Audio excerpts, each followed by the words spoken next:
let's do one last one really quickly.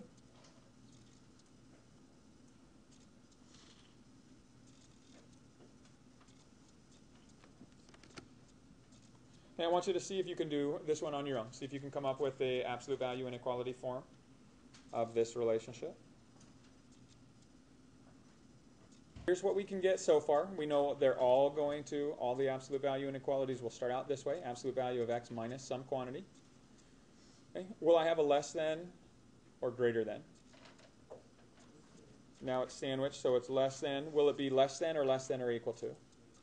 It has brackets, so it'll be equal to. Questions on that? So again, just by looking at this, here's as much as you should be able to get from it. Saber. Because it's sandwiched in between. So the and,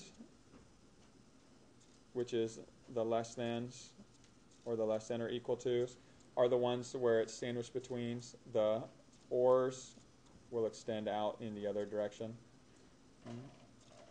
And so that is great or than, or great or than equal to.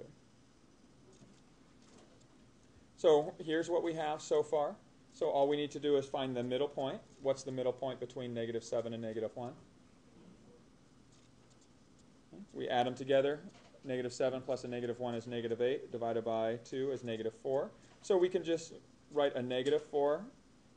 And if you write it this way, when you subtract a negative, you add its opposite. So just change the sign to a positive. So you get x plus 4 in our absolute value.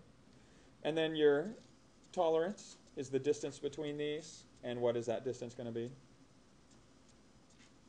Again, 3.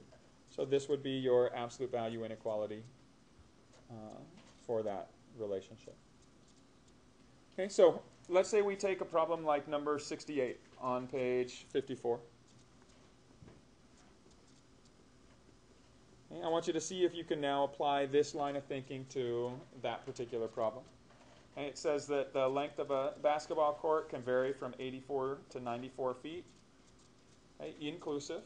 Write an absolute value inequality that describes the possible lengths of that basketball court.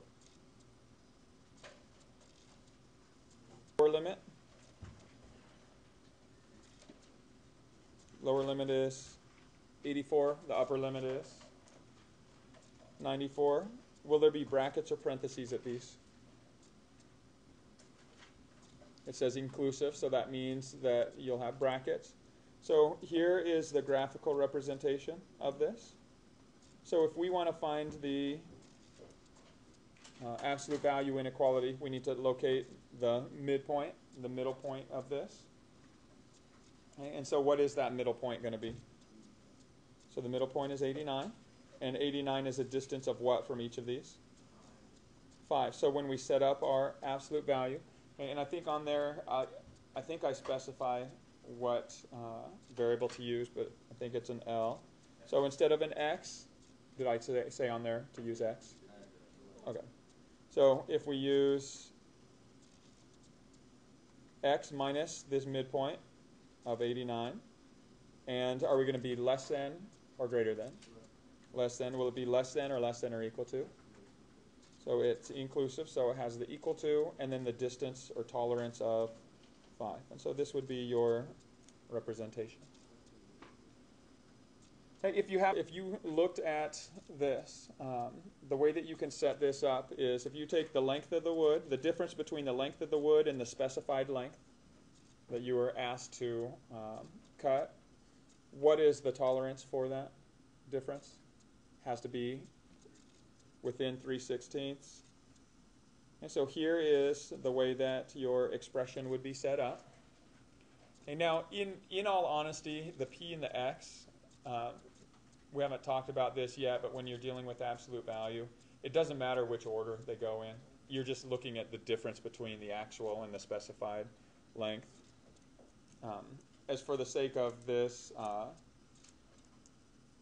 when you enter your answer, go ahead and write it in this order, but it really doesn't matter. You could have put absolute value of p minus x as well. Okay, but if they ask you to actually find what the acceptable lengths of wood are,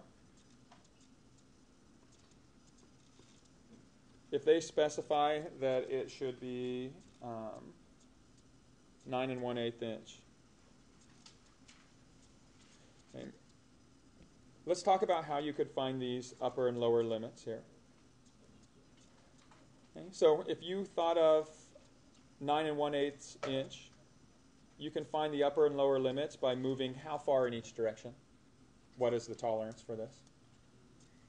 You have 3/16 to move in each direction, right?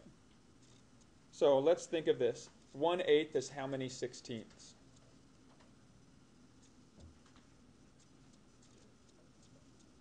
What would we have to do to the top and bottom to get the denominator into sixteenths? Multiply by 2, so multiply the top by 2 as well. So 9 2/16, kind of if we start on that point. The upper limit, if we add 9 2/16 to 3/16, we get 9 and how many sixteenths? Good, so you guys all see that. You can just add the fractional part. You don't have to turn this into an improper fraction and then combine it necessarily. Okay. And then what if we want to go the other direction? If we subtract 3/16 from 2/16, what happens to this 9? We now have to borrow some fractions from it, right? So if we took 3/16, well, if we removed 2/16 from here, so we're at 9, we still have to move one more 16th. So that leaves us with 8 and how many sixteenths? 15, perfect. So here would be the limit of acceptable pieces given that particular tolerance.